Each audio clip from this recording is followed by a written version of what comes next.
Hey y'all, welcome to Clackbait. So one thing I really love is when designers try new things in the custom space, specifically new mounting systems. This is the Avalon by Trailblazer Keyboards, the same people that brought the float mount design with the Babylon.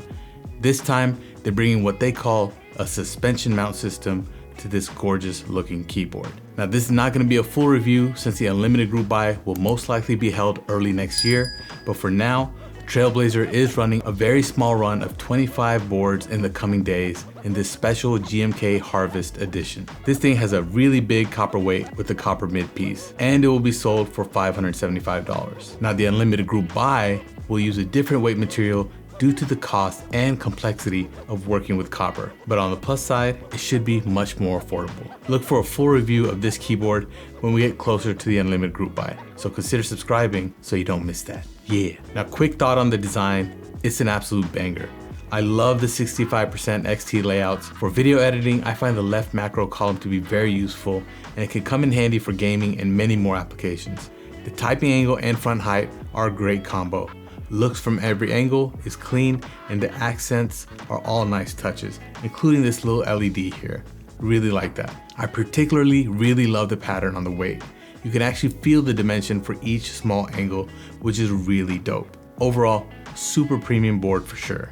So let's talk about the mounting system real quick, and I'm gonna do my best to explain it. So there are 3 different methods of mounting the PCB plate assembly. You can go with the traditional plate gasket mount.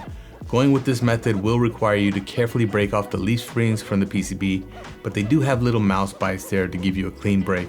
Or you can go plateless by keeping the leaf springs on the PCB and not use the plate. And finally, the one we'll take a closer look at today is the suspension mount. Now here's how that works. So the case uses O-ring strips in the top and the bottom case. These will come in 2 different hardnesses. Once you install them, you can start assembling your PCB and plate. Both PCB and plate leaf springs will be used in the suspension mount. Now quick note, only aluminum and FR4 plates will support the suspension mount according to Trailblazer. So on the mid case, you're going to install pour-on gaskets on the top and bottom. Then you place the plate on top and the PCB below, sandwiching the mid case. Then proceed to installing your switches. Once you have your switches in, take the entire assembly, place it on the bottom O-ring cutouts and install the top case. So essentially, you have a pour-on gasket assembly that's suspended by O-rings on the top and the bottom case. Yeah, it's very interesting indeed. So these guys are making some pretty impressive boards, so keep your eye on Trailblazer. Link to their Discord and website are below. I'm not an affiliate, nor is Trailblazer a paying sponsor. I just like showing my audience interesting things in the keyboard space and showing the smaller keyboard design studios some love. So here's what the Avalon sounds like with zero foam, the suspension mount, and of course, using the green jacket switches. Thanks for joining in. Peace.